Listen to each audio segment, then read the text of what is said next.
Hello students, welcome to my channel learn lighthouse. तो मैं आपको करवाऊंगी एनसीईआरटी की हिस्ट्री। क्लास 6 से हम स्टार्टिंग से पढ़ के चलेंगे। ओके। हिस्ट्री आपको पता ही है बच्चों, हर जगह आपको काम आती है ना। कोई एग्ज़ाम, चाहे वो पी टेट हो, सी टेट हो, एनी टीचिंग एग्ज़ाम के लिए हिस्ट्री बहुत ज़रूरी है। हर क्लास में इसका एक जो इम्पॉर्टेंट रोल होता है हिस्ट्री का। तो मैं आपको सारी एनसीईआरटी हम मेरे चैनल पे आपको मैं करवाऊंगी। तो मैं सबसे पहला लेसन सिक्स से स्टार्टिंग करते हैं हम। और सबसे पहला लेसन मैं आपको करवाऊंगी क्या, कब, कहाँ और कैसे।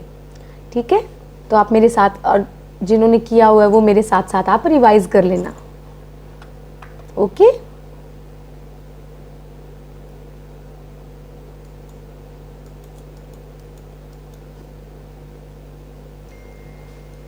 ठीक है, तो स्टार्ट करें।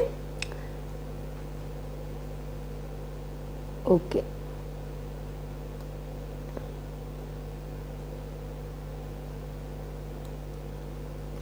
अब पहले वाले जो लोग थे कैसे कपड़े पहनते थे, किस तरह के वो कपड़े पहनते थे, किस तरह के घरों में रहते थे, हम आखेटकों और पशुपालकों, कृषकों और शासकों, व्यापारियों, पुरोहितों, शिल्पकारों, कलाकारों, संगीतकारों या फिर वैज्ञानिकों के जीवन के बारे में जानकारियाँ हासिल कर सकते हैं। ओके। यह नहीं, हम यह भी पता कर सकते हैं कि उस समय जो है बच्चे कौन कौन से खेल खेलते थे और कौन कौन सी कहानियाँ सुना करते थे, कौन से नाटक देखा करते और कौन कौन से गीत गाते थे।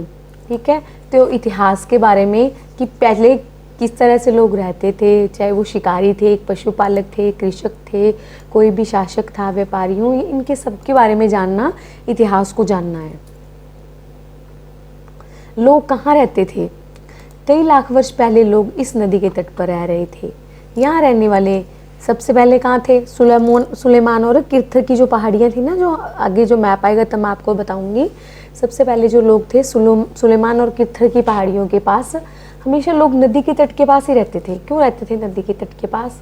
क्योंकि पानी होता था, और जहाँ पे पानी होता है वहाँ पे जो है मौसम भी उनका वो रहता है। और नदी के पास उनको नदी के पास हमेशा हमें जंगल मिलते हैं, और जंगल में क्या होगा, उनको फल फूल सब मिल जाता था। तो वो इकट्ठे होकर और कोई ऐसी नदी के किनारे ही रहते थे और ऐसी नदी के किनारे ही ढूंढते थे। ठीक है, लाख वर्ष पहले लोग इसी नदी के तट पर रह रहे हैं। यहाँ रहने वाले आरंभिक लोगों में से कुछ कुशल संग्राहक थे जो आसपास के जंगलों की विशाल संपदा से परिचित थे। अपने भोजन के लिए वे जड़ों, फूलों तथा जंगल के अन्य उत्पादों का यहीं से संग्रह किया करते थे। यहीं से वो अपने जंगलों का जो है, जंगलों से फल फूल सब कुछ संग्रह किया करते थे, इकट्ठे किया करते थे, और जानवरों का शिकार किया करते थे, जानवरों का शिकार किया करते थे। ठीक है, अब तुम उत्तर पश्चिम की सुलेमान और किर्थर की पहाड़ियों का पता लगाओ।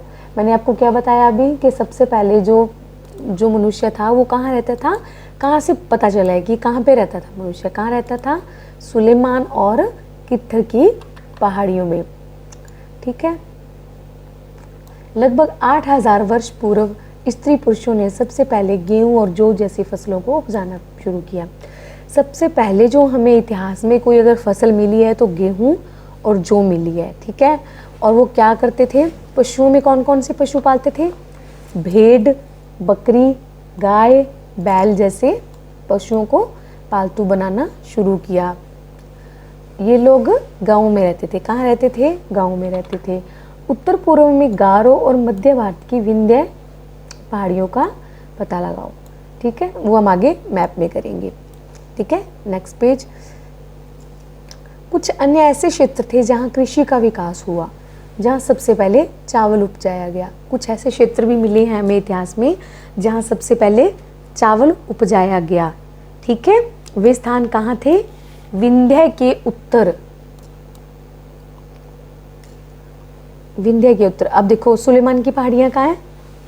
ये सुलेमान, और यही थी सुलेमान, यही किरथर है आपकी, और हिंदुकश की ये जो इधर जो पहाड़ियाँ जाती है ना, ये सारी यहाँ पे लोगों ने पहले रहना शुरू किया था। सबसे पहले जो उनकी जो घर वो जो थे इकट्ठे होकर रहते थे, वो उनका निवास स्थान यही था। ओके, यहीं पे सुलेमान और किरथर की पहाड़ियों पे। सहायक नदियाँ उन्हें कहते हैं जो एक बड़ी नदी में मिल जाती हैं। लगभग 4700 वर्ष पूर्व इन्हीं नदियों के किनारे कुछ आरंभिक नगर फूले फले। ठीक है, हमेशा मैंने आपको बताया ना कि नदियों के किनारे ही लोग रहा करते थे। गंगा और उसकी सहायक नदियों के किनारे समुद्र तटवर्ती इलाकों में नगरों का विकास लगभग 2500 वर्ष पूर्व हुआ था। ठीक है, सबसे पहले अगर कोई लोग रहते थे तो कहाँ रहते थे, कितने वर्षों पूर्व, 4700 वर्षों पूर्व। और जो गंगा नदी के किनारे भी और गंगा नदी की सहायक नदियाँ उनके किनारे भी जो नगरों का विकास हुआ वो कब हुआ था, 2500 वर्ष पूर्व। ठीक है, एक बार फिर से मैप में चलते हैं। गंगा नदी कहाँ है आपकी, ये रही, ये है आपकी गंगा नदी। ठीक है, और यहीं से इसकी सहायक नदियाँ, मतलब छोटी छोटी नदियाँ होती हैं जो अन्य क्षेत्रों से आकर एक बड़ी नदी में मिल जाती हैं, वो ही गंगा नदी की ट्रिब्यूटरीज कहलाती हैं, सहायक नदियाँ। ठीक है, छोटी नदियाँ जो अन्य क्षेत्रों से अपने क्षेत्रों से आकर गंगा नदी में मिल जाती हैं, वो कौन सी नदियाँ होंगी, उन्हें क्या बोलते हैं, उन्हें बोलेंगे गंगा नदी की सहायक नदियाँ। ओके,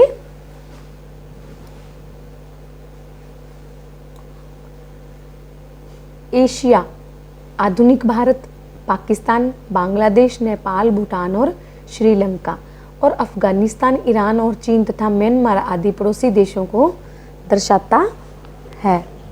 ठीक है, दक्षिणी एशिया एक महाद्वीप से छोटा है, लेकिन विशालता तथा बाकी एशिया से समुद्रों, पहाड़ों और पर्वतों से बटे होने के कारण इसे प्रायः उपमहाद्वीप कहा जाता है। अब हमारे एशिया में जो हमारे भारत के यहाँ पे पड़ोसी देश बताए गए हैं, कौन कौन से हैं पड़ोसी देश, पाकिस्तान, बांग्लादेश, जिन पे हमारी बाउंड्रीज लगती हैं। ये कुछ देश हैं जिन पे हमारी बाउंड्रीज लगती है, पाकिस्तान पे लगती है, बांग्लादेश, नेपाल, भूटान, लेकिन श्रीलंका तो नीचे आता है, अफगानिस्तान, ईरान, चीन, ये हमारे एशिया के देश हैं। ठीक है, और म्यांमार आदि पड़ोसी देशों को दर्शाता है। ठीक है, ये क्या है, सारे हमारे भारत के पड़ोसी देश हैं जो हमारे भारत के, जैसे उत्तर में हमारा हो गया, ये उत्तर में आ गया हमारा, कहाँ गए हम, जैसे हमारे ये पड़ोसी देश हैं सारे, पाकिस्तान हमारा आ गया पश्चिम में, बांग्लादेश आ गया हमारा इधर ईस्ट में, नेपाल, भूटान, श्रीलंका आ गया हमारा साउथ में। ठीक है, तो ये सब हमारे पड़ोसी देश हैं। दक्षिणी एशिया एक महाद्वीप से छोटा है। दक्षिणी एशिया क्या है, एक महाद्वीप से छोटा है, लेकिन विशालता तथा बाकी एशिया से समुद्रों, पहाड़ियों और पर्वतों से बटे होने के कारण इसे प्रायः उपमहाद्वीप कहा जाता है। लेकिन ये क्या है, समुद्र, पहाड़ियों, पर्वतों और में बटे होने के कारण इसको उपमहाद्वीप कहा जाता है। ठीक है, गंगा और इसकी सहायक नदियाँ का पता लगाओ। गंगा के दक्षिण में इन नदियों के आसपास का क्षेत्र प्राचीन काल में मगध और वर्तमान बिहार नाम से जाना जाता है। अब जो बिहार है वो उस टाइम का क्या था, मगध था। जब महाजनपद चल रहे थे तो 16 महाजनपद थे। 16 महाजनपदों में से मगध एक सर्वशक्तिशाली जनपद था, महाजनपद था। ठीक है, सबसे जो सर्वशक्ति 16 जनपदों में से जो सर्वशक्तिमान था वो था हमारा मगध। अब मगध की जो जगह है उसको अब क्या बोलते हैं, बिहार। ठीक है, और गंगा नदी के पास ही का वो क्षेत्र है। ठीक है, इसके शासक बहुत शक्तिशाली थे। उस समय इसके शासक जो थे वो बहुत शक्तिशाली थे। उन्होंने एक विशाल राज्य स्थापित किया था। देश के अन्य हिस्सों में भी ऐसे राज्यों की स्थापना हुई थी। ठीक है। लोगों ने सदैव उपमहाद्वीप के एक हिस्से से दूसरे हिस्से तक यात्रा की। कभी कभी हिमालय जैसे ऊंचे पर्वतों, पहाड़ियों, रेगिस्तानों, नदियों और समुद्रों के कारण यात्रा जोखिम भरी रहती थी। अब जो हमारे भारत में कितने लोगों ने अटैक भी किया था, तो आपने ये चीज़ नोट करी होगी कि हमारे भारत में चाहे वो ईस्ट इंडिया कंपनी आई थी, चाहे वो मुसलमान आए थे, लेकिन सब जो है अफ़गानिस्तानी वाली साइड, पाकिस्तान वाली जो साइड है ना, वहीं से वेस्ट से आते थे हमारे देश में लोग। लेकिन हिमालय से, क्योंकि हिमालय से ऊपर नॉर्थ से कोई नहीं आ पाता था, क्योंकि ऊपर है हमारा हिमालय जैसे ऊंचे पर्वत, पहाड़ियाँ हैं, ठीक है, नदियाँ हैं, ठीक है, और समुद्रों के कारण उनकी यात्रा जोखिम भरी रहती थी। जो पहला पुर्तगाली आया था हमारे देश में, वो कैसे आया था? समुद्र के रास्ते से, ठीक है। उनकी यात्राएं जोखिम भरी रहती थी, पर नॉर्थ से कोई नहीं आ पाया, क्योंकि नॉर्थ में हमारे बहुत ऊंची ऊंची पहाड़ी है, तो वहाँ से कोई आ ही नहीं सकता था, ठीक है। फिर भी ये यात्रा उनके लिए असंभव नहीं थी, असंभव तो नहीं थी, इसीलिए तो वो आए थे। अतः कभी लोग काम की तलाश में, तो कभी प्राकृतिक जाता है, ठीक है। आपदाओं के कारण एक स्थान से दूसरे स्थान जाया करते थे, ठीक है। कभी कभी सेनाएं दूसरे क्षेत्रों पर विजय हासिल करने के लिए जाती थी। इसके अतिरिक्त व्यापारी कभी काफिले में तो कभी जहाज़ों में अपने साथ मूल्यवान वस्तुएं लेकर एक स्थान से दूसरे स्थान तक जाते रहते थे। अब पुर्तगाली आए थे यहाँ पे व्यापार करने के लिए, ठीक है। तो वो कुछ चीज़ें जैसे तंबाकू है, कुछ मसाले हो गए ना, जैसे तो कुछ अलग तरह की खेती, कुछ फ्रूट हमारे देश को वो यहाँ पे दे भी गए हैं, और कुछ यहाँ से कुछ चीज़ें जैसे काली मिर्च, ये सब चीज़ें यहाँ से लेके भी गए थे, ठीक है। वो क्या करते थे, कुछ जहाज़ों में अपने साथ यहाँ से मूल्यवान वस्तु यहाँ से लेके भी जाते थे, और कुछ चीज़ें यहाँ पे उनकी देन भी है। धार्मिक गुरु लोगों को शिक्षा और सलाह देते हुए एक गांव से दूसरे गांव, एक कस्बे से दूसरे कस्बे जाया करते थे। धार्मिक गुरु लोगों की शिक्षा और सलाह देते हुए एक गांव से दूसरे गांव और एक कस्बे से दूसरे कस्बे जाया करते थे। कुछ लोग नए और रोचक स्थानों की खोजने की चाह में उत्सुकतावश की भी यात्रा किया करते थे। इन सभी यात्राओं से लोगों को एक दूसरे के विचारों को जानने का अवसर मिला था, ठीक है। अब जैसे पुर्तगाली आए हमारे देश में, फ्रेंचीज आए, और कौन आया था, डेनिश लोग आए, तो काफ़ी लोग आए हमारे देश में। किस लिए आए? वो कुछ अपनी चीज़ें वो यहाँ देके गए। ईस्ट इंडिया कंपनी आई, उन्होंने क्या किया, कुछ जो नए रोचक और स्थानों को खोजने की चाह में आए, और इन सभी यात्राओं से लोगों को एक दूसरे के विचारों को जानने का अवसर मिला, ठीक है। तो हमने भी उनकी कुछ चीज़ें उनसे सीखी, और वो भी यहाँ से बहुत कुछ हमारा कल्चर है जो लेके गए। आज लोग यात्राएं क्यों करते हैं? पहाड़ियां, पर्वत और समुद्र इस उपमहाद्वीप की प्राकृतिक सीमा का निर्माण करते हैं। हालांकि लोगों के लिए इन सीमाओं को पार करना आसान नहीं था। जिन्होंने ऐसा चाहा वो ऐसा कर सके, वो पर्वत की ऊंचाइयों को छू सके और गहरे समुद्रों को पार कर सके।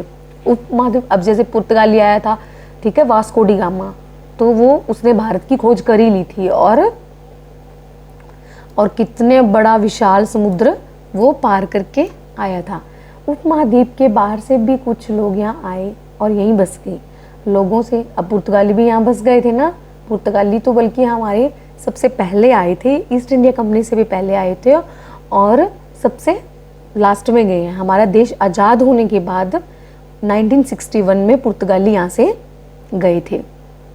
लोगों को इस आवागमन ने हमारी संस्कृत परंपराओं को समृद्ध किया। कई 100 वर्षों से लोग पत्थर को तराशने, संगीत रचने और यहाँ तक कि भोजन बनाने के लिए नए तरीकों के बारे में एक दूसरे के विचारों को अपनाते रहे हैं। अब लोग एक जगह से दूसरी जगह जाएंगे तो वो कुछ वहाँ की चीज़ें सीखेंगे। अब हम भी तो ऐसे ही करते हैं ना, अगर कहीं जाएंगे तो कुछ नई चीज़ें उनसे सीखेंगे, कुछ वो लोग एक दूसरे से ही सीखते हैं ना, तो वो कुछ चीज़ें, अब उनका कल्चर उनका कल्चर उन्होंने सीखा और उनका कल्चर उन्होंने सीखा, तो एक दूसरे से वो क्या करते हैं, अपनी कुछ चीज़ों का आदान प्रदान करते हैं। देशों के नाम, देश के नाम, अपने देश के लिए हम प्राय इंडिया और भारत जैसे नामों का प्रयोग करते हैं।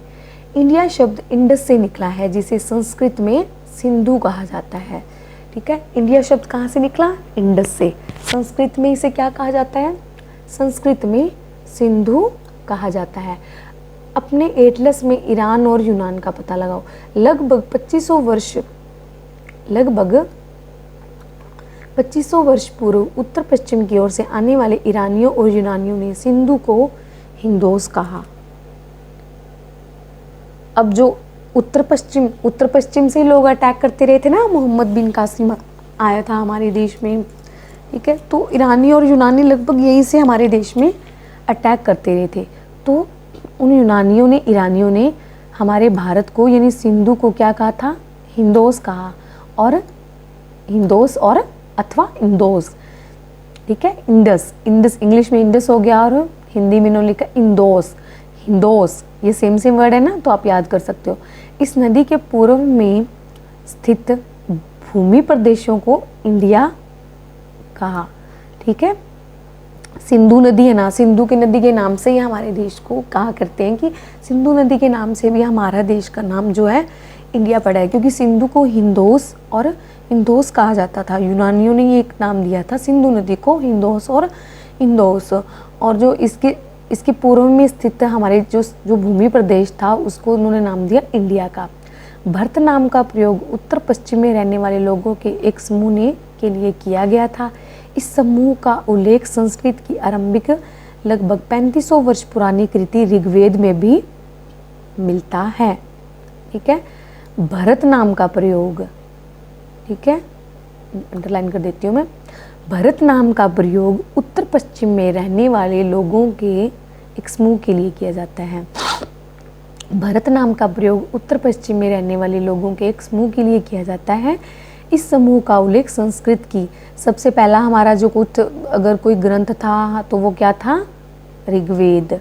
ठीक है, क्या था वो, ऋग्वेद। लगभग 3500 वर्ष पुराना जो है हमारा ऋग्वेद है, उसी में भरत नाम का प्रयोग किया गया है। ठीक है, बाद में इसका प्रयोग देश के लिए होने लगा, बाद में इसका प्रयोग देश के लिए होने लगा।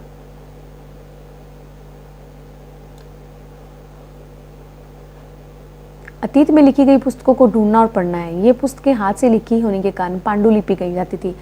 ठीक है, अंग्रेजी में पांडुलिपि के लिए प्रयुक्त होने वाला क्या वर्ड है, इंपॉर्टेंट है बच्चों ये। पांडुलिपि को क्या कहा जाता है इंग्लिश में, मैन्यूस्क्रिप्ट। क्या कहा जाता है, मैन्यूस्क्रिप्ट, पांडुलिपि को। और ये कहाँ से लिया गया है, लैटिन शब्द मैनू, जिसका अर्थ है हाथ, और ये कैसे लिखी गई थी, हाथ से। अंग्रेजी में पांडुलिपि के लिए प्रयोग होने वाला मैन्यूस्क्रिप्ट शब्द लैटिन शब्द मैन्यू, जिसका अर्थ हाथ है, से निकला है। ये पांडुलिपि प्राय ताड़पत्रों अथवा हिमालय क्षेत्रों में उगने वाले भुर्ज नामक पेड़ की छाल से विशेष तरीके से तैयार भोजपत्र पर लिखी मिलती है। ये पांडुलिपियाँ मतलब एक जो ताड़ पत्र होते थे ना, ताड़ों के पत्ते, उन पे वो क्या करते थे, पांडुलिपियाँ लिखा करते थे। और ये कहाँ होती थी, हिमालय क्षेत्र में उगने वाले भुर्ज नामक पेड़ की छाल, हिमालय क्षेत्र में उगने वाले भुर्ज नामक पेड़ की छाल से विशेष तरीके से तैयार भोजपत्र पर लिखी जाती थी। ये पांडुलिपि लगभग 1000 वर्ष पहले लिखी गई थी। कब लिखी गई थी, 1000 वर्ष पहले। किताब बनाने के लिए ताड़ के पत्तों को काटकर उन्हें अलग अलग हिस्सों को एक साथ बांध दिया जाता था। भुर्ज पेड़ की छाल से बनी ऐसी ही पांडुलिपि को तुम आगे देख सकते हो। ठीक है,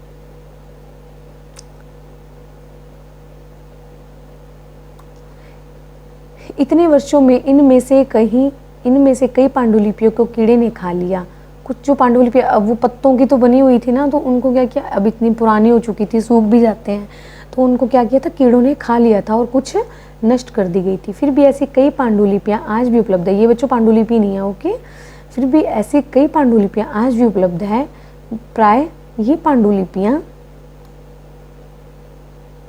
मंदिरों और बिहारों में प्राप्त होती हैं। आज भी कई शायद मंदिरों और बिहारों में पढ़ी होंगी। इन पुस्तकों में धार्मिक मान्यताओं, व्यवहारों, राजाओं के जीवन, औषधियों, विज्ञान आदि सभी प्रकार के विषयों की चर्चा मिलती है। इन पांडुलिपियों में क्या लिखा जाता था? मंदिरों और विहारों के बारे में।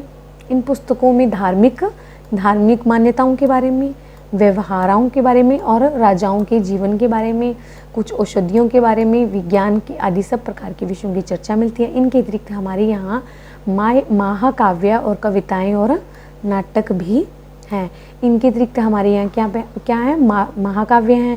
पुराने जो महाकाव्य हैं उनसे भी हमें बहुत जानकारी मिलती है। कुछ कविताएं भी पुराने लोगों के द्वारा लिखी गई हैं, नाटक भी हैं। इनमें से कई संस्कृत में लिखे हुए मिलते हैं, जबकि अन्य प्राकृत और तमिल में ही मिलते हैं। इनमें से क्या है? कई संस्कृत में लिखे हुए मिलते हैं, जैसे हमारे ऋग्वेद हैं, ये सब जो वेद हैं ये बहुत पुराने हैं ना, और अन्य प्राकृत और तमिल में मिलते हैं। कौन कौन सी भाषाओं का प्रयोग किया जाता था उस टाइम? संस्कृत, कुछ प्राकृत में भी मिलते हैं, तमिल में भी मिलते हैं, और प्राकृत भाषा का प्रयोग आम लोग वैसे भी करते थे, मतलब यूँ नॉर्मल कन्वर्जेशन करने में भी वो क्या करते थे? प्राकृत भाषा का प्रयोग करते थे। ठीक है, हम अभिलेखों का भी अध्ययन कर सकते हैं। ऐसे लेख पत्थर और धातु जैसी अपेक्षाकृत कठोर स्तरों पर उत्कीर्ण गए मिलते थे। कभी कभी शासक अथवा अन्य लोग अपने आदेशों को इस तरह उत्कीर्ण करवाते थे ताकि लोग उन्हें देख सकें और पढ़ सकें। जैसे अशोक ने काफ़ी अपने अभिलेख बनवाए थे ना, उसने कलिंग के युद्ध के बारे में लिख रखा था कि ऐसा ऐसा हुआ, ठीक है, युद्ध में। तो मतलब जो पहले के लोग थे, जो अब जो सिस्टम है ना वो पहले नहीं होता था, इसलिए उन्होंने पत्थरों पे, अब जैसे ये रहा अभिलेख, ठीक है, इनको बाद में जांच करके इनकी पढ़ा जाता है कि क्या लिखा था उस टाइम लोगों ने। ऐसे लेख वो क्यों पत्थर पे लिखा हुआ है ना, पत्थर और धातु पे भी लिखा जाता था, कठोर स्तंभों पर उत्कीर्ण किए जाते थे, शायद वो खुदाए जाते थे। कभी कभी शासक अथवा अन्य लोग अपने आदेशों को इस तरह उत्कीर्ण करवाते थे। अब जैसे कलिंग के राजा ने क्या सीख ली थी कलिंग के युद्ध से ना, कलिंग के राजा ने अशोक ने कलिंग के युद्ध के समय क्या सीख रही थी वहाँ से, तो उसने युद्ध करना छोड़ दिया था, तो वो अपना सब एक्सप्लेनेशन उसने अपने अभिलेखों में दिया हुआ है। ठीक है, कलिंग के युद्ध का वर्णन। आदेशों को इस तरह उत्कीर्ण करवाते थे ताकि लोग उन्हें देख सके, पढ़ सके, उनका पालन कर सके। कुछ अन्य प्रकार के अभिलेख भी मिलते हैं जिनमें राजाओं और रानियों सहित अन्य स्त्री पुरुषों ने भी अपने कार्य के विवरण उत्कीर्ण करवाए हैं। राजा और रानियों के कार्यों के बारे में भी इसमें लिखा जाता था। उदाहरण के लिए प्राय शासक लड़ाइयों में अर्जित विजय का लेखा जोखा रखा करते थे, और जो राजा थे उस टाइम जो लड़ते थे तो युद्धों का भी वर्णन वो इसमें करते थे। ठीक है, और अपने राजा के बारे में उनकी जो राजा लिखवाते थे, और जो उनकी लड़ाइयों के बारे में जो लिखा जाता था उनका लेखा जोखा सब उसी में ही लिखा जाता था कि किस लड़ाई में कौन हारा, कौन जीता, कितने लोग मर गए, ये सब चीज़ें। बहादुर राजा अपनी राजा की प्रशंसा के रूप में भी बहुत कुछ लिखा जाता था। ठीक है, लगभग 2225 वर्ष पुराना यह है। नीचे देखते हैं क्या है, मुझे लगता है ये लग गया है बेटा।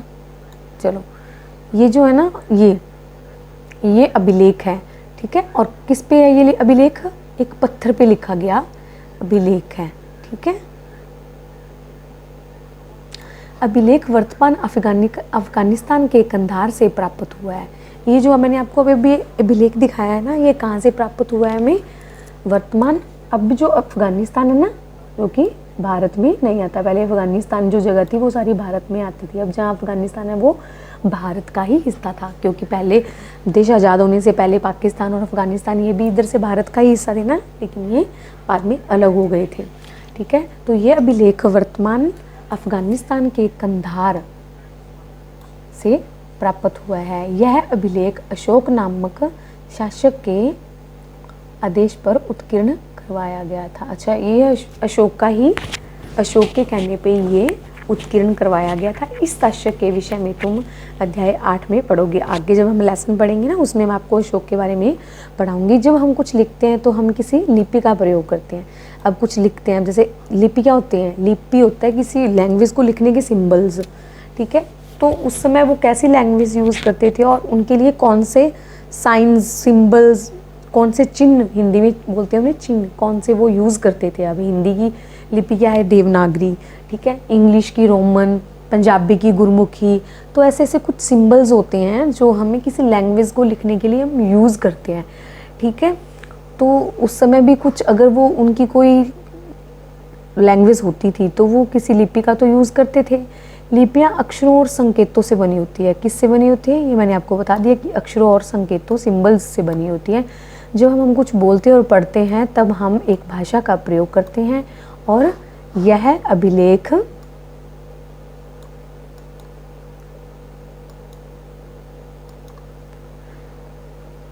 ये देखो, ये भी एक अभिलेख है। अब एक मिनट मैं आपको दिखाती हूँ, इसके बारे में बढ़ते हैं। क्या तुम बता सकते हो कि कठोर सतह पर लेख लिखवाने के क्या लाभ थे? ऐसा करवाने में क्या क्या कठिनाइयाँ आती थी? अगर कठोर सतह पर लेख लिखा जा रहा है तो वो जल्दी से मिटता भी नहीं होगा और काफ़ी टाइम तक उसका वो रहेगा। और ये अभिलेख आज भी शायद होंगे, ठीक है। तभी उनको पढ़ा गया है कि उन्होंने क्या लिखा, चाहे वो अशोक के अभिलेख थे, वो बहुत इम्पॉर्टेंट थे हमारे लिए भी, क्योंकि हमारी स्टडी वाइज भी बहुत इम्पोर्टेंस रखते हैं वो। हमें एक एक अभिलेख हम उसका पढ़ेंगे ध्यान से, ठीक है। इसके अतिरिक्त अन्य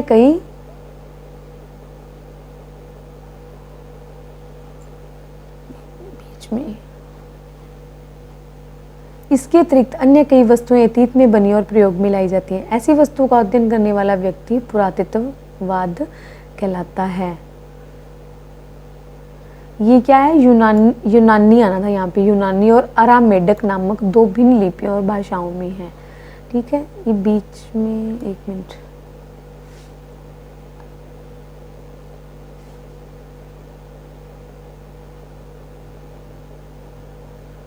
बैक चलते हैं। यूनानी और अरामेडक नामक दो भिन्न भिन्न लिपियों और भाषाओं में हैं। इसके अतिरिक्त अन्य कई वस्तुएं अतीत में बनी और प्रयोग में लाई गई, ठीक है।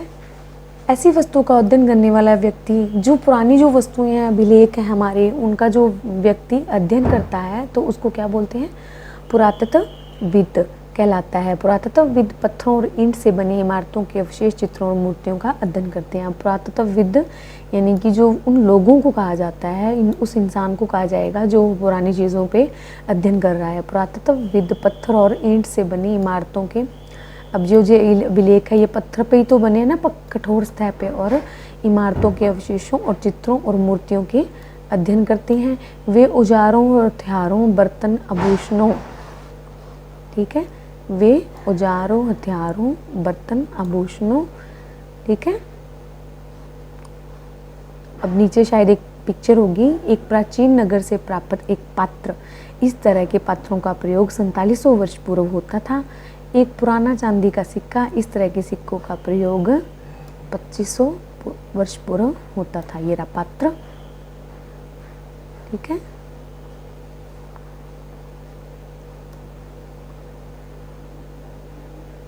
ओके, जो जिस पत्थरों और ईंट से बनी इमारतों और मूर्तियों का जो अध्ययन करते थे, ठीक है, उनको पुरातत्वविद कहा जाता था।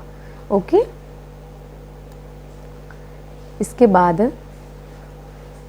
सिक्कों की प्राप्ति के लिए छानबीन तथा खुदाई भी करते थे। अब सिक्कों की प्राप्ति के लिए क्या करते थे, छानबीन करते थे, खुदाई करते थे। इनमें से कुछ वस्तुएं पत्थर और पक्की मिट्टी तथा कुछ धातु की बनी होती थी। ऐसे तत्व कठोर और जल्दी न नष्ट होने वाले होते हैं। ऐसे तत्व क्या होते हैं, कठोर होते हैं और जल्दी नष्ट नहीं होते। अब सिक्के हैं, सिक्का गंदा हो जाएगा लेकिन वो खराब नहीं होगा ना, कठोर मतलब कि नष्ट नहीं हो सकता उसको, ये नहीं है कि बिल्कुल नष्ट हो जाएगा, उसकी वो रहेगी एक कि हाँ ये सिक्का है, भले ही वो गंदा हो जाए, भले ही वो खराब सा दिखे, लेकिन नष्ट नहीं होता क्योंकि ये कठोर धातु से बना होता है। पुरातत्वविद जानवरों, चिड़ियों और मछलियों की हड्डियां भी ढूंढते हैं। पुरातत्वविद क्या करते हैं, जानवरों, चिड़ियों और मछलियों की हड्डियां भी ढूंढते हैं। इससे उन्हें यह जानने में मदद मिलती है कि अतीत में लोग क्या खाते थे। वनस्पतियों के अवशेष बहुत मुश्किल से बच पाते हैं। यदि अन्न के दाने और लकड़ी के टुकड़े जल जाते हैं तो वे जले हुए रूप में बचे रहते हैं।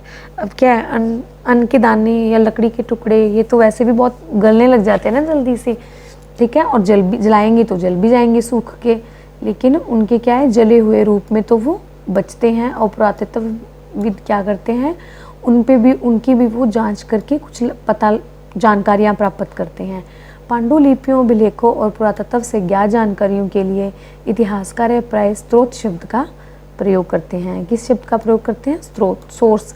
इतिहासकार उन्हें कहते हैं कि जो अतीत का अध्ययन करते हैं, स्रोत के प्राप्त होते हैं अतीत के बारे में, वो पढ़ना बहुत रोचक हो जाता है, क्योंकि इन स्रोतों की सहायता से हमें धीरे धीरे अतीत का पुनर्निर्माण करते जाते हैं। पुनर्निर्माण जैसे अभी उनको कोई चीज़ मिली है तो वो क्या करते हैं, ऐसे आइडियाज़ ही लगाते हैं ना कि शायद ये रहा होगा, चीज़ को देख के पहले उसकी जांच करेंगे कि कितना पुराना है, कितने टाइम का ये सिक्का हो गया होगा, फिर ये दब गया होगा, है ना। तो ऐसे ऐसे वो सोच के और क्या करते हैं, उनकी जांच करके अतीत का पुनर्निर्माण करते हैं। अब जैसे हमारा इतिहास लिखा गया है कि आदि मानव था, आदि मानव ने क्या क्या किया, फिर ऋग्वैदिक आया, फिर ऐसे मगध राज्य एक शक्तिशाली राज्य बन गया, जनपद आए, महाजनपद आए।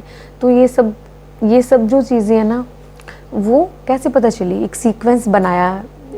उन्होंने क्या किया, अतीत का इनको सीक्वेंस में जोड़ के उन्होंने क्या किया, अतीत का पुनर्निर्माण कर दिया। अतः इतिहासकार और पुरातत्वविद उन जासूसों की तरह हैं जो इन सभी स्रोतों का प्रयोग सुराग के रूप में कर अतीत को जानने का प्रयास करते हैं। क्या तुमने इस पुस्तक के शीर्षक हमारे अतीत पर ध्यान दिया है। यहाँ अतीत मीन्स हमारा बीता हुआ समय, ठीक है। ऐसा इस तथ्य की ओर ध्यान देने के लिए किया गया है कि अलग अलग समूहों के लोगों के इस अतीत के अलग अलग मायने थे।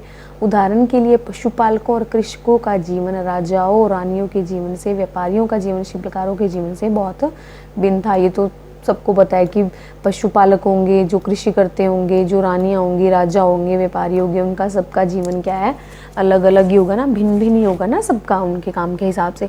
जैसा कि हम आज भी देखते हैं कि उस समय देश के अलग अलग हिस्सों में लोग अलग अलग व्यवहारों, रीति रिवाजों का पालन करते थे। अब हमारा क्या है, देश क्या है, बहु विविधता वाला देश है।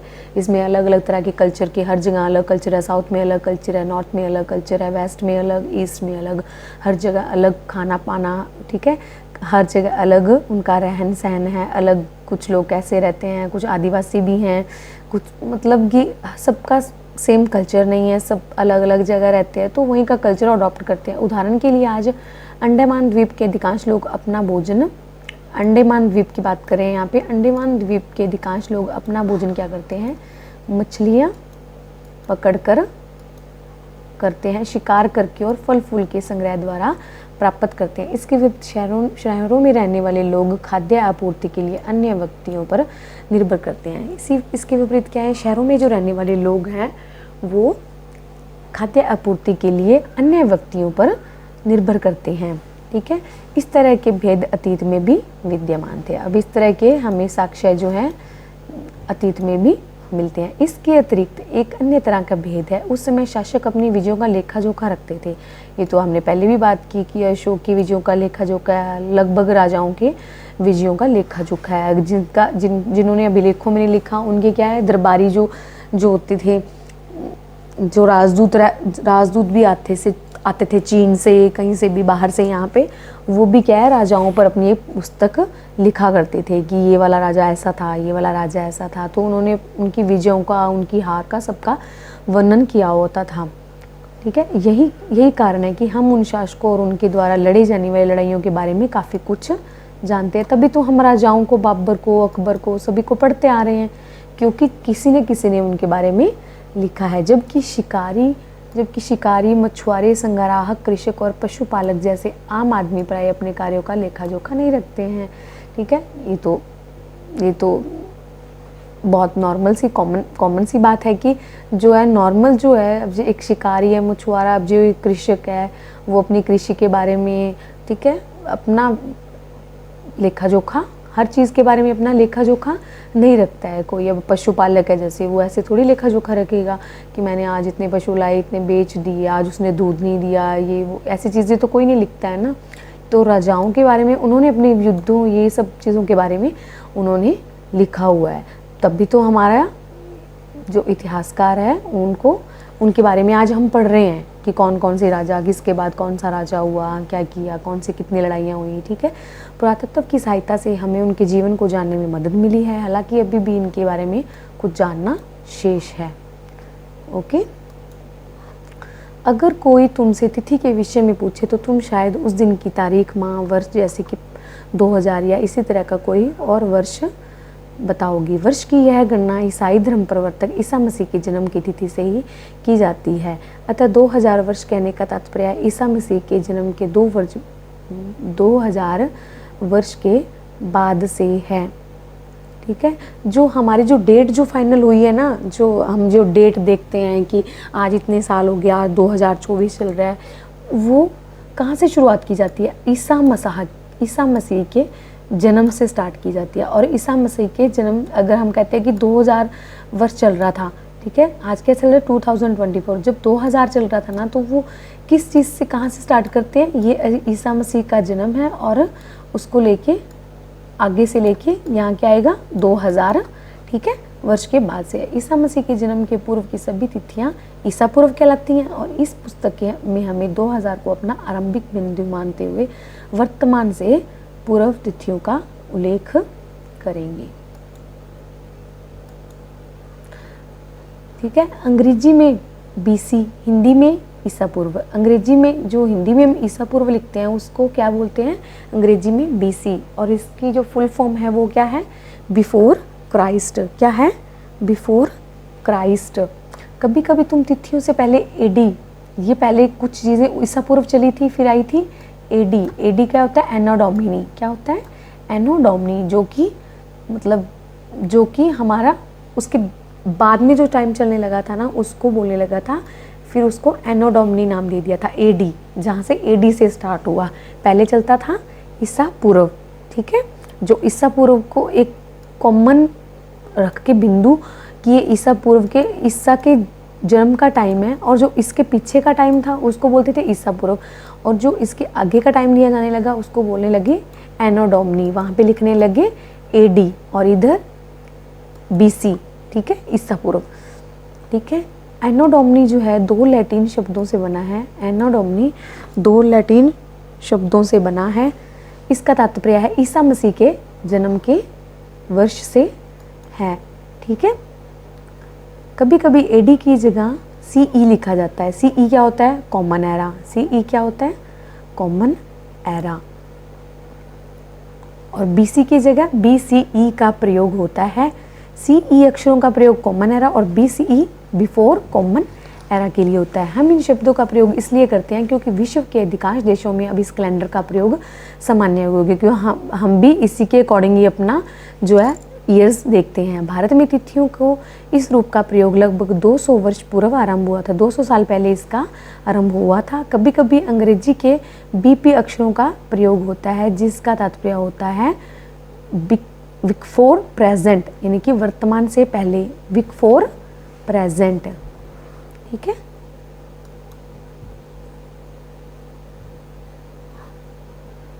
ओके बेटा, बाकी जो हमारा बच्चा है वो हम कल करेंगे। ओके, आप मेरे साथ समझते चलो, पढ़ते चलो। जिनके पास, बच्चों के पास NCERT की बुक नहीं है वो भी मेरे साथ कर लेंगे। आपका लेसन भी रिवाइज होगा और आपकी अच्छी तैयारी भी हो जाएगी, और आपको समझने से फिर से समझने का एक मौका भी मिल जाएगा। आई होप सो आपको मेरा वीडियो पसंद आया होगा। प्लीज़ मेरे चैनल को लाइक कीजिए ताकि मैं आगे पढ़ पाऊँ। ओके।